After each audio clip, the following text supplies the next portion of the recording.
Maxime Vendeny, vous êtes directeur général de Terrena, nouveau grand témoin de ces Terrénales, dont c'est la deuxième édition cette année. Quels sont les objectifs? C'est un peu la même question que j'avais posée au président il y a quelques minutes. Quels sont les objectifs pour vous de ces Terrénales? Alors, d'abord, les Terrénales, c'est une façon de montrer un peu tout le travail qu'on fait au travers de la nouvelle agriculture et de la UI, tout le travail de R&D, d'investissement et surtout l'innovation qu'on propose à nos producteurs. Et c'est un formidable finalement lien entre le travail qui est fait par les salariés, par l'amont et le monde de nos producteurs. Et on leur propose à travers les Terrénales des innovations pour aller toujours de l'avant dans le cadre de notre stratégie AI Nouvelle Agriculture. Justement, la stratégie de Terrena, si vous deviez donner, sans rentrer évidemment dans le secret des affaires, on s'en doute, mais si vous deviez donner les trois grandes directions stratégiques pour Terrena, c'est quoi? Alors la stratégie de Terrena repose sur 4 piliers. Le premier pilier, on vient d'en parler, c'est tout ce qui est nouvelle agriculture. C'est le socle stratégique, c'est les fondements de Terrena et ce qui est le projet qui unit Terrena et les deux mondes de Terrena, aussi bien l'amont que les salariés. Le deuxième point, parce que c'est un point important, c'est l'économique, ce sont nos résultats.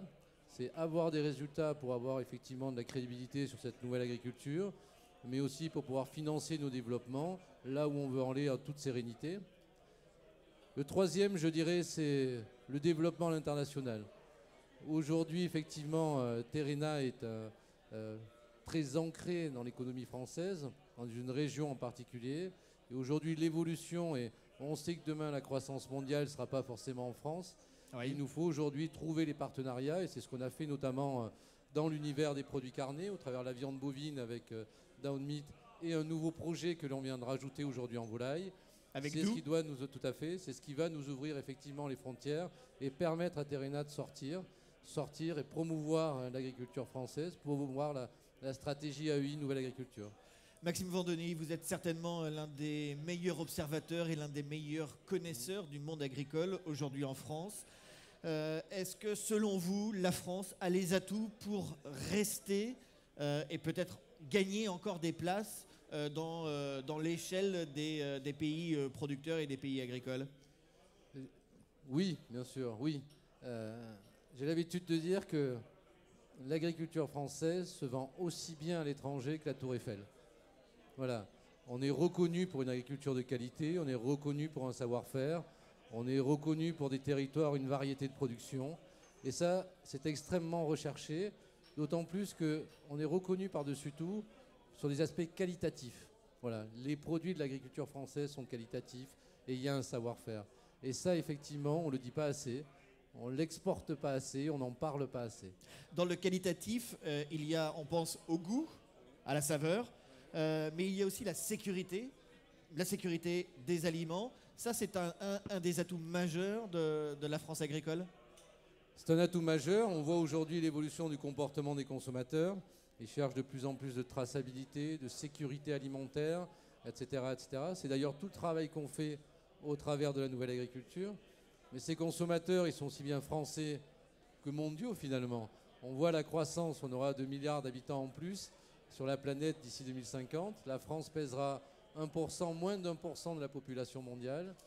On sait que plus les pays grossissent, on va dire, plus ils s'enrichissent, plus ils consomment de la protéine animale et végétale, et plus il y a des franges de population qui recherchent effectivement toute une partie de produits qualitatifs. D'ailleurs, je crois que les Chinois consomment 2 à 3 kilos de viande par an. Si demain ils consommaient 1 à 2 kilos de plus, ça ouvre des perspectives phénoménales sur les marchés. Des perspectives intéressantes pour l'agriculture et pour Terrena. Ça ouvre des perspectives intéressantes effectivement pour tout le monde, pour Terrena, puis pour tous les autres effectivement producteurs français. On va, vous le disiez, vers plus de qualité, vers une agriculture nouvelle, plus propre, plus écologiquement acceptable. Pourtant, il y a encore pas mal de crises alimentaires. On en voit dans la presse régulièrement. Est-ce qu'il y en a plus aujourd'hui? Est-ce qu'il y en a moins? Est-ce que ça s'améliore? Est-ce que la qualité des aliments que l'on ingère est meilleure? Je pense que les différentes crises qui ont eu lieu ont fait prendre conscience à tout le monde de ce qu'il ne fallait plus faire, en dehors de ce qui est totalement prohibé bien sûr, mais de faire évoluer les techniques, de faire évoluer l'information. Le consommateur aujourd'hui est ultra informé, via les emballages, via tout, via Internet, tout va très vite. Donc maintenant, il faut être effectivement, faut être hyper sécure sur tout ce qu'on fait et avoir cette capacité à informer, mais à informer vrai, à dire les choses, à montrer le travail de fond qui est fait pour aller vers les tendances du consommateur et pour s'assurer effectivement qu'ils comprennent le travail qui est fait derrière et toute la traçabilité qu'il y a sur les produits. Finalement, l'agriculture écologiquement intensive, est-ce que c'est le nouveau modèle du système agricole aujourd'hui et encore plus demain? C'est certainement une partie du modèle parce que nous on pense qu'il y a une frange effectivement entre l'agriculture classique et puis le bio.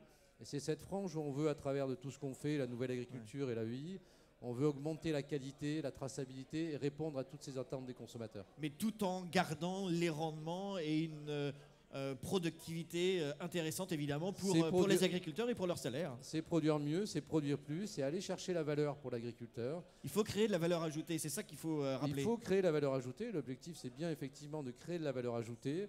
Et c'est ce qu'on a vu à travers les différents partenariats qu'on a pu créer avec certains distributeurs qui comprennent effectivement cette façon de voir et de faire les choses. Et cette recherche de valeur, certes, elle ne tamponnera pas les crises, quand il y a des crises de céréales, quand il y a des crises, etc. Oui. Mais effectivement, elle permettra d'aller de l'avant et puis surtout de proposer des nouvelles technologies, que le métier de l'agriculteur aussi s'enrichisse, se développe, qu'il y ait cette passion qui perdure, cette passion du métier de la terre qui est tout à fait exceptionnelle. Et c'est ce qu'on peut voir ici sur ce magnifique site d'Eterenal, 8 hectares d'innovation en tout genre pour voir comment le monde de l'agriculture évolue. Merci Maxime Vendony d'être passé sur ce plateau. Oui, je voulais juste en profiter 2 petites secondes parce que je ne sais pas gratuit. Si j'aurai l'occasion, mais de remercier toutes les équipes qui ont travaillé sur cet Eterenal. Ouais. Très dur, c'est un travail énorme, titanesque, c'est beaucoup d'investissement des gens, c'est beaucoup de travail de R&D, un travail quand on voit le site et tout ce qui a été fait, voilà. J'en profite pour remercier toutes les équipes de Terrena qui ont participé. On les remercie effectivement et venez ici à Saint-Martin-du-Fouillou pour voir ce que sont les Terrenal 2e édition. Merci Maxime Vendony. Merci à vous.